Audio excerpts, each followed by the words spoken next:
Kata Nabi Muhammad SAW, Ibn arba'un minasyaga, ada 4 hal yang menjadi ciri-ciri orang itu bakal celaka. Syaga, celaka. Sebagaimana ada 4 hal juga yang menjadi tanda dan ciri-ciri orang itu bakal bahagia.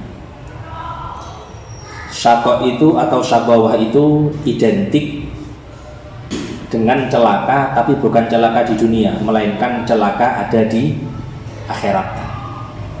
Artinya di akhirat dia kesusahan. Kalau di dunia 4 ini bukan jadi tanda orang itu celaka di dunia. 1, jumudul ain.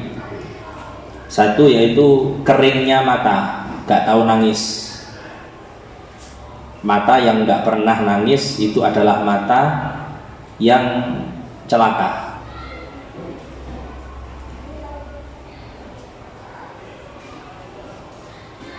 Dan tandanya orang yang gak celaka itu matanya gampang nangis karena inget dengan dosa. Wong ibu-ibu ndelok sinetron lo nangis.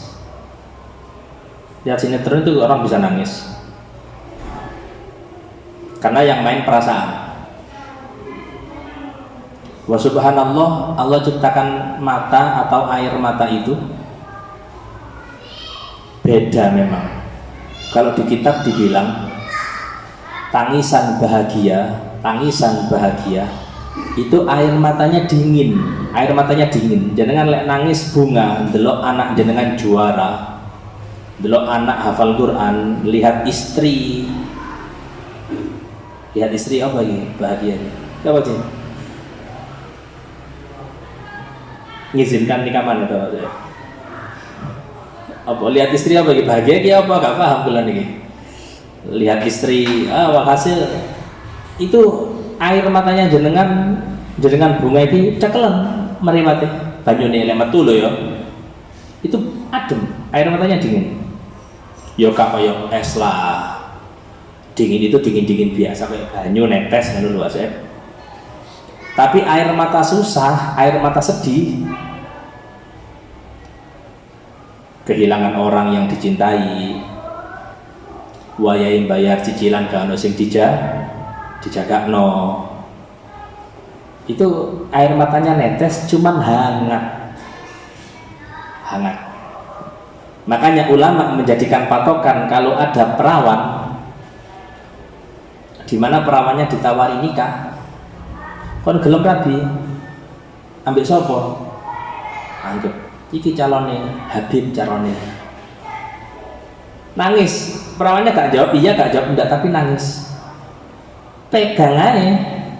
Kalau nangisnya itu nangis dingin, ya berarti satu menit dia seneng. Cuman gola bahal haya, dia itu ditutupi oleh rasa malu. Singkatnya iya itu aslinya sungkan. Cuman dibuktikan dengan tangisannya orang tadi. Itu tangisannya adem, panjang. Tapi kalau seandainya nangis, pas dicekel iki anget, satu menit dia susah. Tapi biasanya bukan biasanya sih, ulama juga mengatakan diamnya kalau anak perawan itu pertanda iya. Jadi lah jenengan duwe anak perawan, mari kalau jenengan tuh nak kon tak rabekno yo. Ambek sapa? Ambek wong lanang, jenenge sapa? Ahmad Syuaib. Jenengan sinten? Lagi sana jenengan iki Syuaib aman. Jenenge sapa? Ahmad Syuaib. Wong di ono duwe kebun duren. Iki wedoke meneng, anake meneng. Gak ngomong iya, gak ngomong enggak, meneng toh. Itu izin, mengiyakan. Beda dengan rondo janda. Kalau janda diam itu enggak dianggap. Duwe anak rondo. Tapi rondo, anakku sing rondo iku sing rondo anu Ustaz. Rondo apa? Apa ya? Oh, yo bahasa maksudnya Panyar maneh. Apa? Lanjar. lanjar, lanjar, lanjar. Ayu gak duwe anak. Tahu dikumpuli ta ndak? Sugih cek do cek abote maksudnya. Kalau sing gelem akhire wong kabotan to. Walhasil intinya, kalau ada janda, ini janda versi Islam, bukan janda versi Indonesia. Paham maksudnya? Lo bedo, ya bedo lah. Kalau janda versi Indonesia masih dirabi gak dikumpuli, ya tetap statusnya rondo, iya kan? Tapi gak enak istilahnya dari Kaji Ma'ruf mang. Apa sih? Itu apa? Ya. Jadi rondo tapi ya tadi sih. Nah terus itu gimana? Itu nggak rondo dalam Islam. Dalam Islam itu adalah perawan. Pikir. Sehingga statusnya kayak tadi, kalau dinikahkan kedua kali dan dia diam nggak menjawab iya, diamnya itu diamnya mengizinkan, menyetujui. Tapi lek rondo murni asli mau punya anak nggak punya anak pokoknya rondo pisan. Ketika ditawarin nikah, kon rabi apa ndak? Kon lek gelem tak rabekno ambek wong jenenge sapa? Ahmad Ma'ruf. Lah kudu Ahmad sih. Itu tenang aja. Ahmad Ma'ruf. Wong di wong Wonorejo. Meneng tok deh. Iki rondo statusnya. Maka diamnya itu enggak izin. Artinya si walinya enggak bisa memaksa anaknya yang perawan untuk nikah dengan tadi. Paham ya? Karena diamnya itu harus berlaku bagi seorang perawan. Kembali ke tadi sudah inti nih, ini masalah air mata. Bahwa orang yang gampang nangis itu adalah orang yang punya hati memang lembut. Loh, ono sing keras kok, misal ono sing keras kok ngene-ngene. Sak keras-kerasi wong, kalau kerasnya itu sesuai di tempatnya, maka dia pasti punya hati lembut. Pasti. Masa dia keras, artinya pasti lembut. Sebagai contoh Sayyidina Umar bin Khattab, kurang keras ya apa? Sampai Rasulullah menjuluki Al-Faruq, wong sing punya keberanian untuk memisah iki bener iki salah. Ada Al-Faruq, makanya wong jenenge Umar Faruq ya. Umar Faruq jenenge Umar Faruq bukan? Umar Faruq itu lengkap ya jenenge wis Umar dipek, Faruq ya dipek pisan. Wani nggak bisa antara sing bener salah ya. Jelas ya? Jadi Sayyidina Umar itu orangnya keras. Setan belayu, jin belayu, siapapun lari, musuh lari.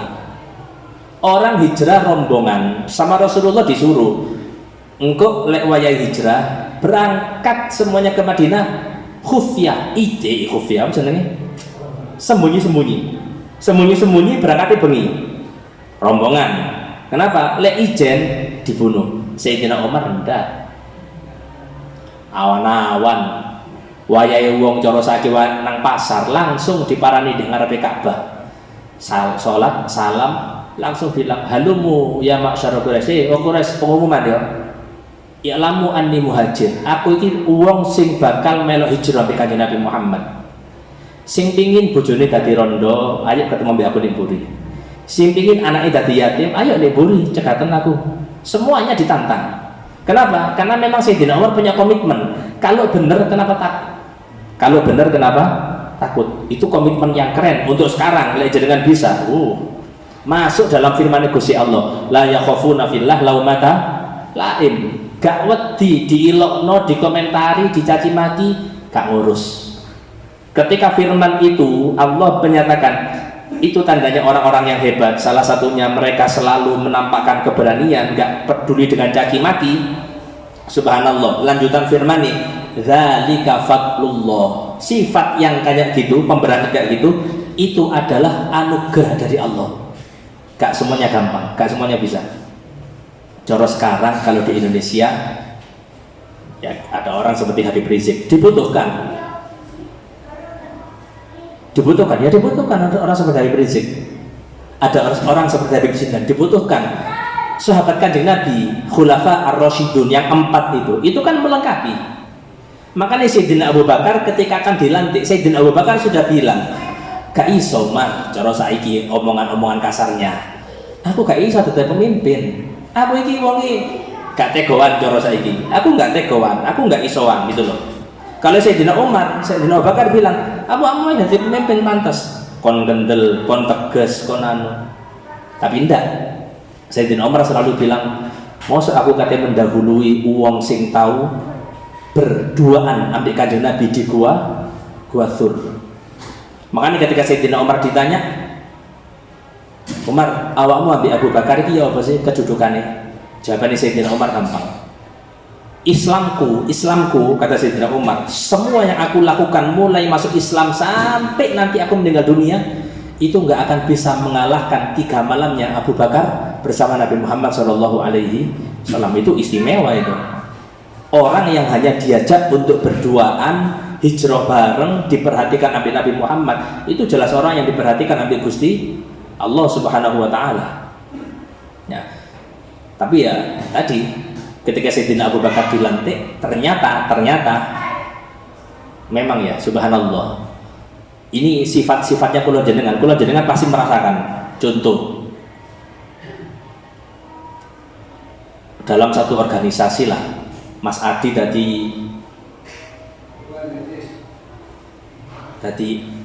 ono ketua, ono wakil, ono mana sih? Sekretaris bendahara. Ini sorry kok mana? Apa? Divisi. Anggaplah divisi Mas Adi. Ono khotaman Mas Adi. Saya kira ono khotaman, bisa ono khotaman. Gak teko Mas Adi aman. Ya gak mikir. Gak mikir Adi, lah pemikir. Maksudnya dia sebagai anggota, orang yang juga dibutuhkan, punya peranan penting. Tapi ketika tanggung jawab itu nggak sepenuhnya di pundaknya dia itu sih biasa. Tapi coba langsung juga jabatan ketua, apa bahasa sekarang rois. Apa dari Rois MMA, MWC, MWC sama apa lagi itu? PCN, itu sudah. Jadi ketua, tidak mungkin di WA, lapo di rebahan. Di kono acara ini rebahan di Oman, tidak mungkin. Secara otomatis orang itu kalau sudah di nomor satukan, dijadikan pemimpin, ono tanggung jawab, langsung kesadarannya itu tumbuh. Makanya kebajut, dikai jabatan malah ngawur itu kebajut. Kemarin kan sudah dibilang, 4 yang Allah paling benci, salah satunya pemimpin yang berbuat zalim karena memanfaatkan kepemimpinannya. Sayyidina Abu Bakar itu orangnya lembut, tapi ketika jadi pemimpin langsung ketok tegesi. Sayyidina Umar balak-balik, bahasanya kayak negosiasi. Sayyidina Umar, Abu Bakar gini, ndak. Sayyidina Umar geleng-geleng. Sayyidina Umar, kok iso pesimis? Pemimpin kan nggak boleh punya sifat pesimis. Pemimpin itu misal kate gawe acara, ya apa meneh acara ini? Acara apa? Acara Isra Mi'raj, acara nuzul Quran, acara Muharraman. Musim hujan, misal Hafiz pimpinan remas. Sendak wis kah? Udan ya apa? Ada pesimis itu nggak boleh sebenarnya. Ya kecuali hanya jelas-jelas segala balik udan bentino kalau mandeke misal ya, itu beda lagi kasusnya. Artinya kita harus kasih semangat ke orang-orang. Ayo bismillah, insya Allah iso, insya Allah beres, insya Allah. Itu pemimpin kayak gitu. Jadi rasa takut jangan dikedepankan. Ada Sayyidina Abu Bakar, setiap kali ada rombongan yang datang ke kota Madinah sepeninggal Nabi Muhammad, itu Sayyidina Umar itu pikirannya mulai pesimis. Iki Kanjeng Nabi ka ono umure, ono berita orang murtad. Orang murtad ini bukan satu orang, ya enteng satu orang. Ada sekelompok, satu kaum murtad. Ada satu kaum lagi gak mau ngetokno zakat. Itu kan problem. Harus harus ditangani. Sayyidina Umar mikir, iki ono masalah. Ono rombongan teko dari jauh. Sayyidina Umar ini bilang kepada Sayyidina Abu Bakar, Nadir, iki mesti bawa berita elek. Jadi Sayyidina Umar, ini orang mesti bawa berita elek. Jadi Sayyidina Abu Bakar, bal basyir, apik beritanya, tenang aja. Ketika datang langsung bilang, Sayyidina Abu Bakar, aku dari kaum sini dan aku membawa di atasnya unta ini adalah zakat dari kaumku. Langsung Sayyidina Umar geleng-geleng. Sayyidina Bakar jejor saiki kaya ya apa ngono lho. Datang lagi besoknya gitu lagi, Sayyidina Umar itu masih, ya Allah, berita meninggal Nabi Muhammad itu betul-betul membuat Musailamah Kadzdzab mulai apa? Mulai naik daun lah soro sekarang. Musailamah Kadzdzab sing ngaku nabi bukan satu orang, yang ngaku nabi bukan satu orang ya, cuman terkena Musailamah Kadzdzab. Ada namanya Najah itu, ya Najah mana siapa itu? Sahirah, perempuan tukang sihir itu juga sama, ngaku sebagai seorang nabi, tapi dari kalangan kaum perempuan. Walhasil inti dari semuanya, kalau orangnya tadi itu keras, tegas, tapi tegasnya sesuai, maka insya Allah hati ini tetap lembut. Sayyidina Umar keras, cuman Sayyidina Umar punya kebiasaan lek ngaji, misal sampai ayat tentang neraka apa? Wa in minkum illa wariduha dan ala rabbika hatman maqdiya. Tidak ada siapapun kecuali akan melintas di atas sirat, di atas jembatan, di atas api neraka. Karena ala rabbika hatman maqdiya itu sudah dicatatkan sama Allah dan harus terlaksana, kata Allah dalam Quran. Ketika Sayyidina Umar baca ayat itu, misal kula mboten semerat, cuman diceritakan Sayyidina Umar kalau membaca ayat azab itu Sayyidina Umar diulangi mana sampai nangis. Bahkan kadang mulai malam, tengah malam, anggap jam 8 jam 9 itu beliau membaca hanya ngulangi satu ayat sampai hampir subuh. Enggak jarang beliau pingsan gara-gara ngaji langsung semaput.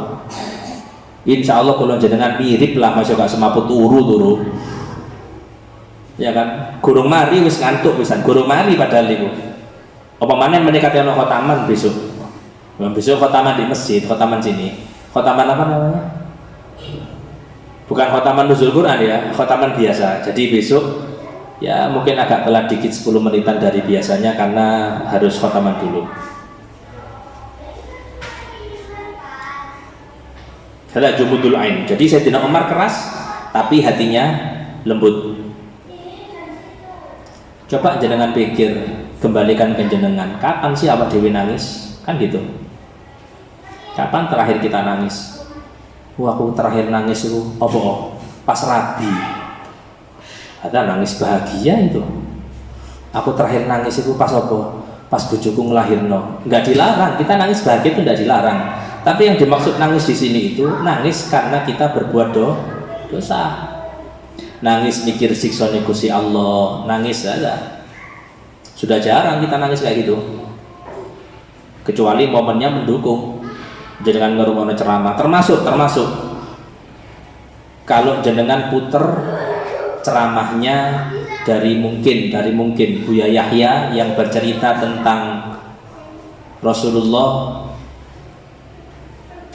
bercerita tentang Bilal bin Rabah, itu coba jenengan puter, cari aja di YouTube Buya Yahya Bilal bin Rabah. Ketika Bilal bin Rabah memutuskan pindah ke Lebanon, kalau sekarang pindah ke Lebanon untuk tinggal di sana karena sudah nggak betah tinggal di Madinah. Loh, nggak betah kenapa? Bukan nggak betah, nggak kerasan. Ibarat kata ada orang itu saking cintai nang bojone, kenangane banyak, begini, pokoknya banyak momentum lah sama istrinya. Akhirnya ketika dia tinggal di rumah itu dia eling karo bojone.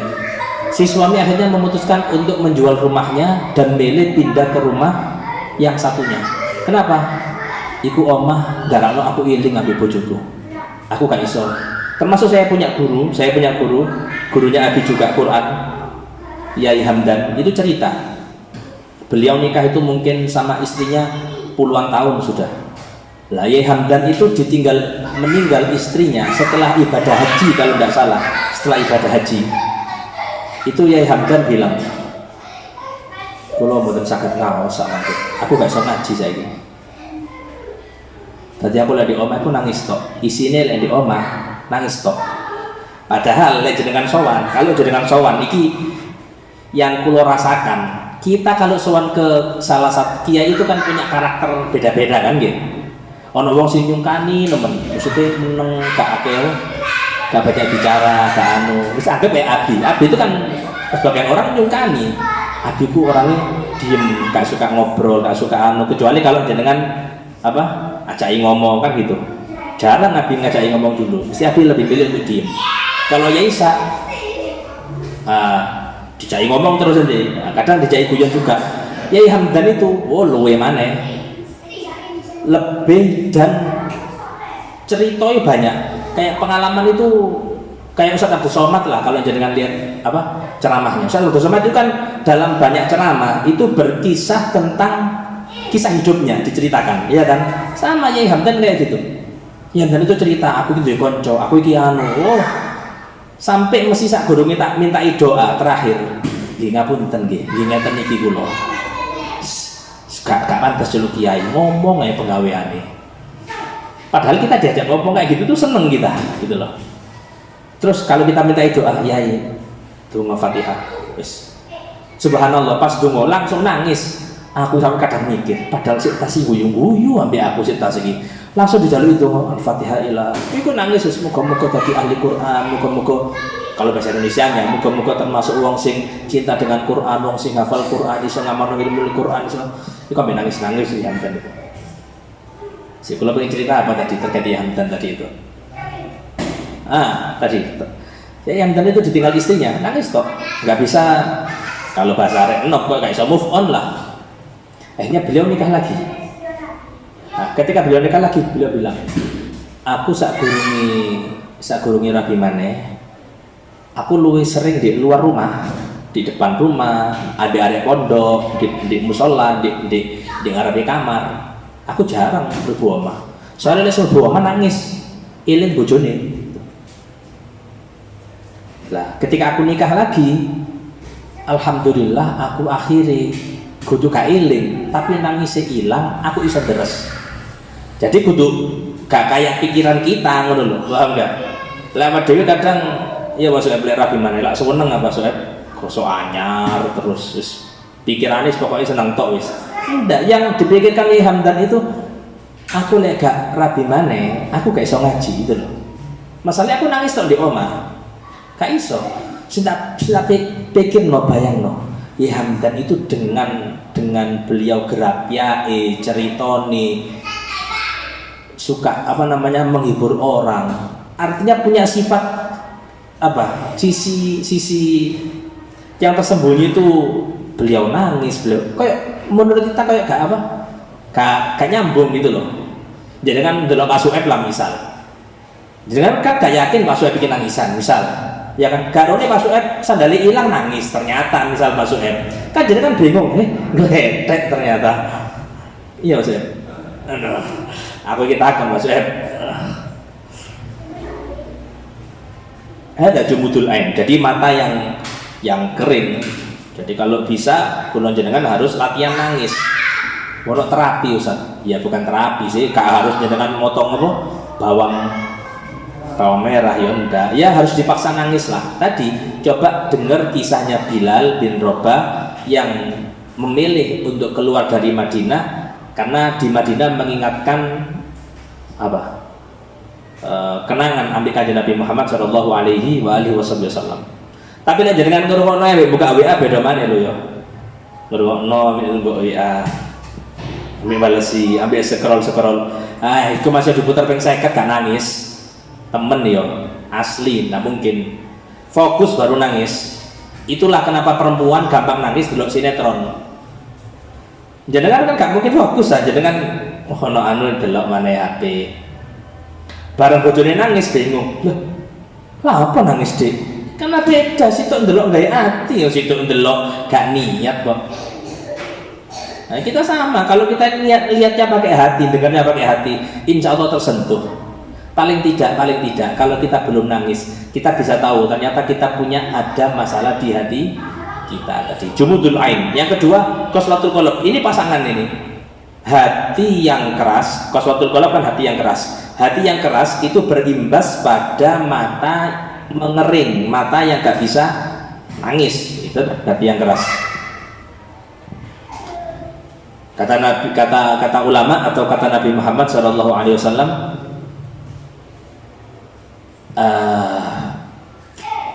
Sudah kalau apa dikutip dalam satu hadis itu, intinya hati yang paling jauh dari Allah, jauh dari rahmatnya Allah adalah hati yang keras.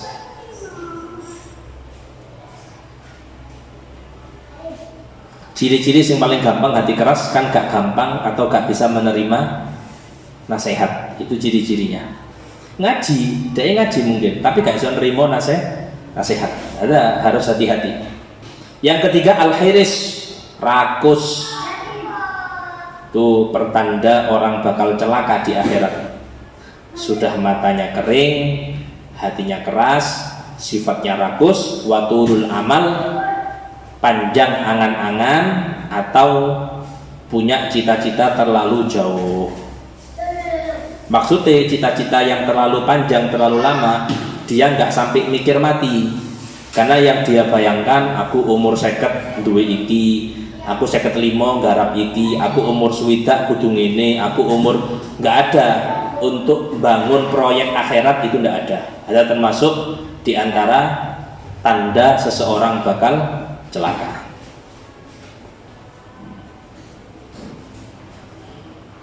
Oh, nusaha sudah setengah jam. Ada pertanyaan? Itu nanti pokoknya kalau baca itu beberapa hadis, cuman mungkin yang tak terjemahkan 1-2 hadis.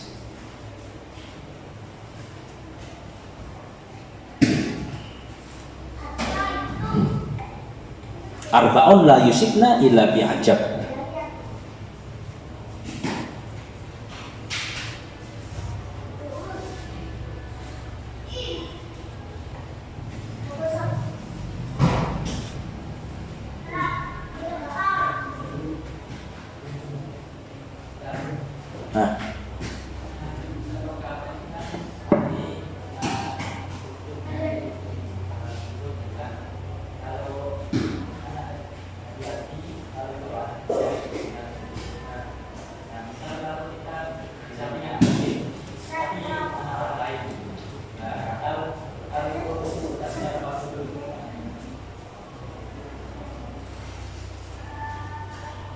Anak kecil namanya orang lain sudah sunat apa belum?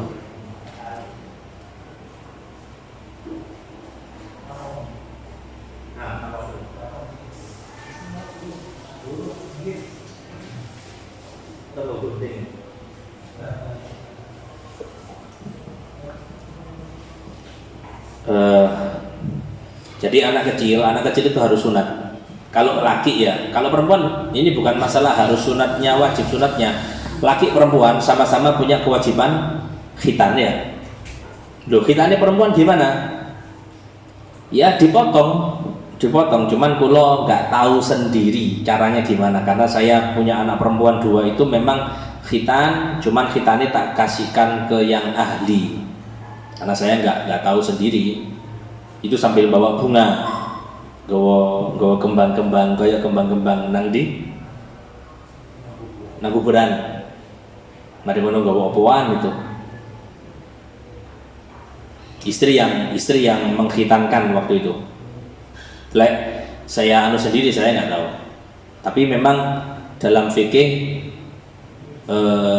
dikatakan memotong sebagian dari kemaluannya, meskipun itu potongan yang sedikit saja, itu sudah termasuk kategori khitan bagi perempuan dan hukumnya wajib. Bagi laki-laki ya jelas wajibnya itu bukan sekedar memotong, tapi bagian depan dari kemaluan laki-laki itu harus memang sudah terbuka. Paham Mbak Soeb? Jari ini engko lek sunat cilik ono sing balik maneh. Kalau lek sunat cilik mari ngono gedene nutup maneh ya apa? Ya sunat maneh. Loh, sunatnya 2 kali. Sebenarnya bukan masalah sunatnya 2 kali, karena yang sunatan pertama ternyata tidak sampai menutup atau membuka area yang harus terbuka. Paham Mbak Soeb? Lalu lahir langsung sunat, jadi disunat jin. Ya gak apa-apa, masih ada sunat jin sah. Jangan misal duwe keponakannya disunat jin. Wis, arek iki wingi lahir lho, nutup. Saiki moro-moro. Oh. Wis kesunat saiki. Sopo sing nyunat? Mbo. Bapaknya gak ngerti pisan, ibunya gak ngerti pisan, disunat jin. Misal viralnya kayak gitu. Gimana sah? sah, nggak perlu disunat lagi, sudah sah itu. Karena pada dasarnya yang wajib itu adalah membuka area yang harus terbuka. Masalah disunat oleh siapapun itu bebas. Kemudian sekarang masalahnya anak laki-laki dan perempuan itu ada beda kalau belum sunat. Kalau perempuan nggak pengaruh. Misal kalau punya anak perempuan dan anak perempuan saya sudah nggak pakai pampers. Apa sih pampers? Pampers lah bahasa Indonesia. Itu lah merke wis maku ae apa. Oh merek gitu ya. Misal gaya pampers anaknya tadi itu. Nggak gaya pampers sudah.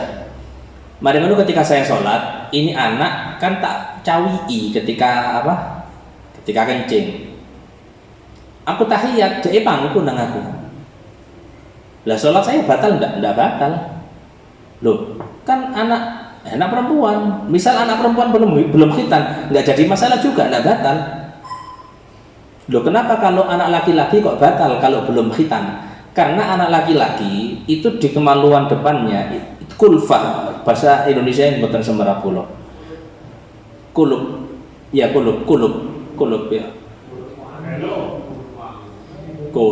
Kulub itu bahasa Arab ya soeb.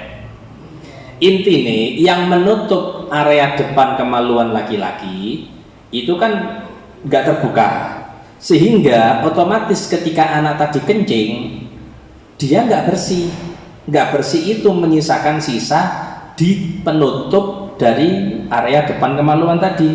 Dan itu kalau baik pempesan atau nggak pempesan sudah dinyatakan anaknya membawa najis. Kalau belum sunat pangku jenengan, yo sholat jenengan batal.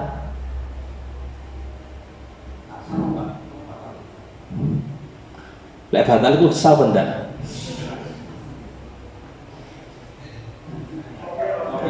Faham ya? Tapi pertanyaan Pak Suhaib itu nggak ada ngeluh usap karbitan bisa nasni. Batal kok ndak sah? Iya, batal ya? Gak sah tak batal? Pasti bingung tuh.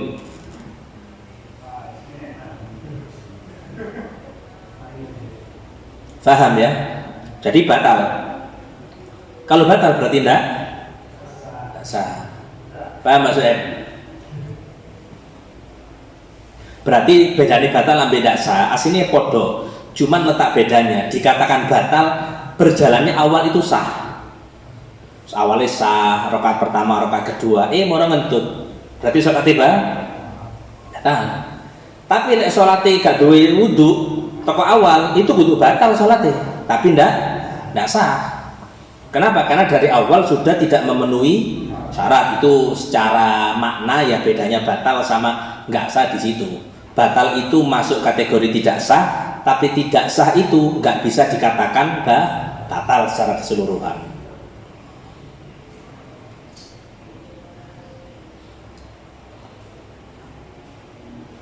Pertanyaan di Pak Suhaib itu batal atau tidak sah itu mengandung dua.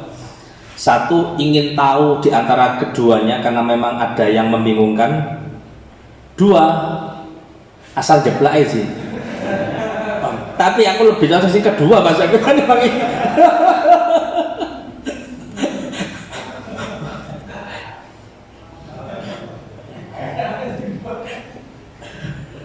Ya saya ya.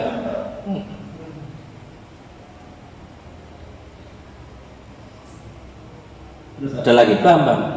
Kalau gimana kalau saya jajar dengan anak yang gak sunat ini atau anak cilik, makanya software cilik aku dewek no asli nih ya sendiri kan. Kecuali dia sudah sunat, cilik aneh awak dewe loh. Kulo seiling temen. Saya itu nggak boleh maju ke soft 1 kalau saya belum sunat. Iku seiling aku cilik aneh biar. Cuman aku lali sopo sing nglarang wong ngono ae. Cuman aku seiling gak oleh. Ojo kon wis sunat tak gorong, mesti ditakoni saya. Padahal aku sunat mulai TK. Cuman anakku loh, Zaki Faisal Zain kalau ke masjid gak tak boleh di soft 1 memang. Kenapa? Memang dalam urusan tartib sufuf, tartib urutan soft, anak kecil bukan di depan. Patokannya kudu sunat enggak. Ada cilik, sibian atau balik. Kalau masih sibian, si cilik, dalam buli. Masih ada misal anak Gus, anak pejabat, gak ngurus buri tetep. Paham ya? Cuma sekarang kan ndak. Iki anakku iki ambek aku wis salate. Ojo lelem buri. Tapi kok rame. Bapake sing kalah memburi.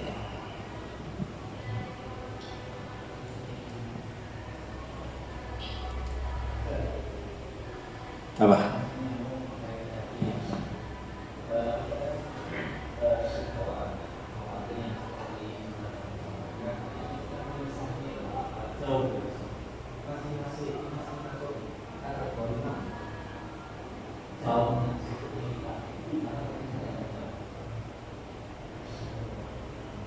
Gak nyambung softnya. Softnya gak nyambung maksudnya. Di beberapa masjid, saya temannya Masjid Baitul Falah itu ada tulisannya, cuman nggak diterapin gitu aja. Tulisan tapi gak diterapkan. Jadi ini masjid bagian dalam ya. Biasa di beberapa masjid untuk soft untuk anak-anak di sebelah sini. Biasanya kan gitu. Ya harusnya di situ diterapin dan ada petugas yang jaga di situ. Lah cuman masalahnya yang namanya anak-anak lek gak ono sing jaga yo tambah ruwet karepe dhewe. Jadi teman-teman, jadi tempat bermain. Wong arek cilik-cilik gak tegas kabeh nang di kono. Nah, lah terus gimana solusinya? Ya paling gampang memang bapaknya ngancani. Lah terus bapaknya mau sholat di jopo pisan. Lek bapaknya gak gelem sholat di jopo, gampang. Ambil soft paling ujung, itu paling maksudnya ini solusi lek buat aku secara pribadi. Lek anakku misal, lek lagi kan aku punya 2 anak, 3 anak yang tak ajak ke masjid aman-aman naik sih an. Tapi satu anakku sudah apa? Sudah sunat kabeh. Lek gurung sunat kan yang masalah kan yang belum sunat ini yang bermasalah. Bagaimana? Ambil soft paling pojok, pinggir tembok. Nah, lek pinggir tembok, ya kan aman. Jenengan jaga jarak dengan anak, ya sudah selesai. Sehingga anak itu dia yang ada di samping tembok tadi itu gak sampai mengganggu batalnya sholat orang lain. Oh jadi ya, itu paling enak kayak gitu. Soalnya kulo gak pernah mendapati masjid yang menerapkan, bukan berarti nggak ada loh ya. Maksudnya sampai sekarang itu saya masih belum tahu gimana prakteknya soft anak yang disendirikan kemudian ada pengawasan orang tua itu kayak gimana, itu saya nggak dapat sih ya. Bahkan di masjid koyo Masjid Besar Malang atau Bangil Pasuruan ya sing ngono ya modelnya kayak ngono iku mang. Wong saya ngejak Zaki ke soft 1 ae eling. Zaki itu tak ajak ke soft 1 karena soft 1 kosong sih ang. Oh, kosong. Aku maju aku. Katanya maju berhubung ngejak Zaki. Di belakang anaknya. Aku mundur pisan. Aku sadar ya aku salah aja nih. Cuman kita greget kalau orang waswayai komat gak maju-maju itu gregetan aja nih. Ente ki wayai komat tunggu-tunggu di buri. Melaku kelemer. Iki namanya wis ana di soft. Nah terus giliran arek cilik kate maju di seneni. Sing salah sapa sih? Mikirnya kadang ke situ sih. Jadi nggak bijaknya orang dewasa itu menyebabkan tadi anak-anak itu merasa kosong aja kok. Paham Mbak Sure? Jadi kalau jenengan misal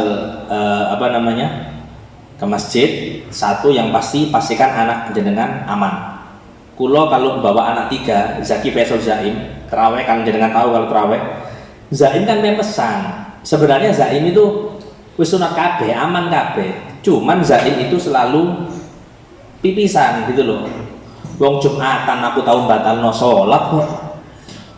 Rakaat kesiji mateng aku untung gak tadi imam aku itu. Aduh, metu aku melakukan bisa imam buri. Tak ngoyo nos, pokoknya suci baruan. Aku nututi ya rakaat keloro pisan. Jadi wong wis salam aku nambah rakaat maneh. Ya karena memang areke nggak bisa nahan kencing dan dia memang beseran. Sehingga kalau sekarang tajak ke masjid mesti tak pempesi. Pasti, gak mungkin enggak. Pipis dulu baru pempesan. Nah, karena kan gak pasti kencing maupun enggak. Artinya kalau nanti kencing berarti dia statusnya bawa najis. Terus gimana? Cara nih Zaim di tengah, masih di samping. Siki Zaki iki bae Faisal lamun nongko sing gak sah salate ya salate abang-abangi, dan dua-duanya kan masih belum berkewajiban untuk sholat, gak masalah gitu loh. Misal ada kencingnya, Wong Zaim pinter, fasilitas itu digunakan sebaik mungkin Nang Zaim. Mulai ngono ya. Kati turu tak lempesi. Zaim pempesan. Sudah pempesan. Oh iya sih, ganti tapi Bi. Loh kenapa? Wis pipis aku. Kapan pipis? Barusan. Jadi kudu pipis itu barusan kudu aku mulai ya, saiki pipis tak copot. Enggak. Tapi lek gak pempesan gak mungkin ngompol deh gitu loh. Jadi mesti lek gak pempesan kencingnya di jeding. Tapi di pempesi gak mungkin deh nang jeding. Menggunakan fasilitas sebaik mungkin deh itu, mensyukuri nikmat itu. Wong isu-isu tak tangeni subuh itu jam 5 tak tangeni ya. Melaku ngono. Kadang langsung model juragan aja nih kan. Mak, apa ini? Goreng apa jenenge? Bakar roti, Mak. Senenge roti bakar. Bakar roti dikai apa? Kayak misis anu. Lho, gue wis mencingkrang. Mangan. Iku subuh tak tangeni, pempesi kosong sih. Kosong enggak apa? Karena pipis sih. Aduh katanya jam 6 di mandi. Pinter gak ngompol. Ada. Kapan pipis? Barusan. Ya Allah. Gak bisa tidur saya kayak ngono itu. Berarti gak kayak empot ganti katok engko lek ngono enggak. Selagi aku gak ngomong nyopot berarti kayak aku perlu kencing di situ itu loh.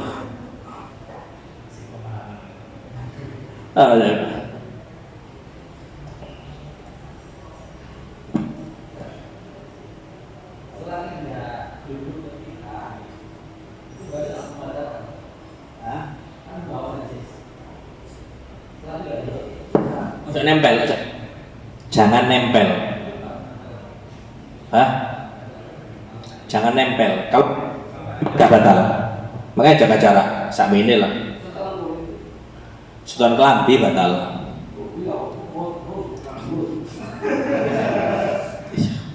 Batal.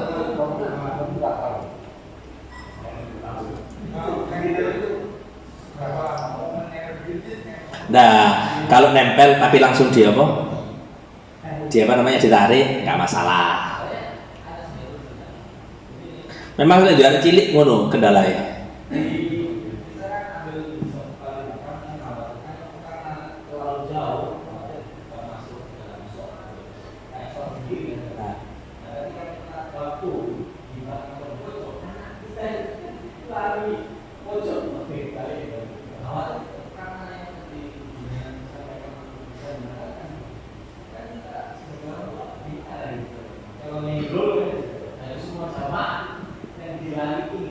Kalau nyenggol langsung lewat sih gak masalah sebenarnya. Kalau yang nempel lama itu yang membatalkan di situ. Itu sama kayak kalau kita sholat aurat kebuka, keterangin, bus. Keterangin itu dijamno sih. Oh, pamer. Itu batal.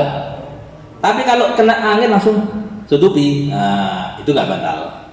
Tapi lek dibuka koncone batal. Masih langsung ditutupi.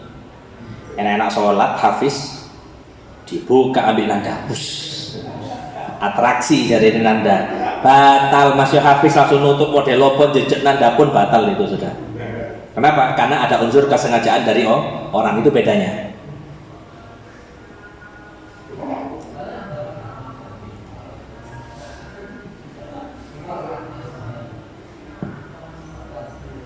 Apanya kalau enggak? Karena bawa najis kan belum sunat kan. Kalau sudah sunat nggak masalah karena najis ya berarti. Alasannya karena bawa najis sudah keluar, kan sudah keluar itu nggak bersih kan gitu.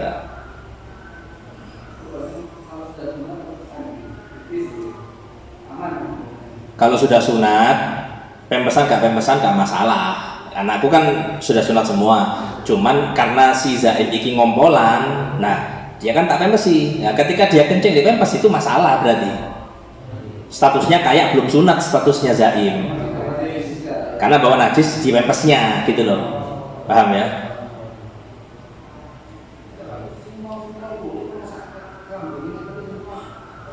supaya nempel, maksudnya sarung jenengan dilunggui misal. Nggak harus Pak Soeb, tapi jenenge nempel masuk katene sentuhan iso gak. Iya, oh itu tetap batal Pak Soeb.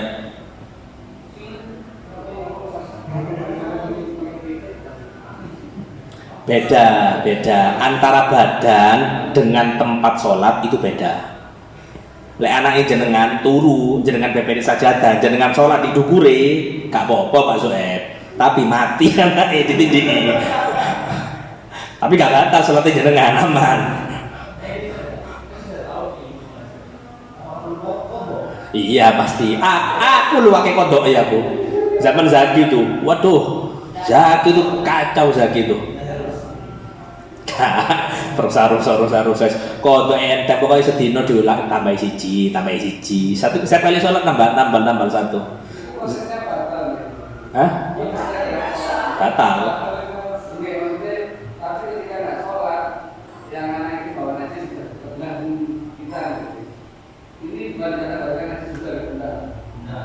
Ya.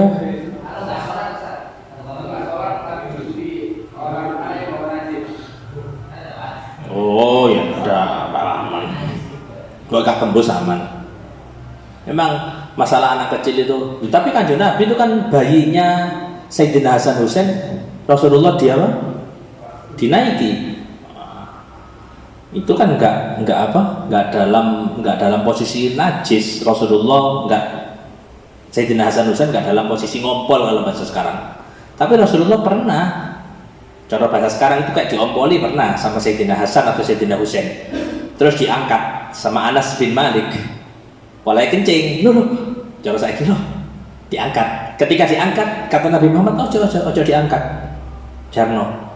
Terus Rasulullah bilang, iki putuku. Dan Hasan Husain itu termasuk pemimpin pemuda ahli surga. Yang mencintai dia, keduanya berarti mencintaiku. Yang ganggu dia atau ganggu keturunannya berarti ganggu aku. Itu salah satu hadis yang menguatkan bahwasanya kita nggak boleh menyakiti dari garis keturunan Sayyidina Hasan dan Sayyidina Husain. Wallahu a'lam bishawab. Al-Fatihah.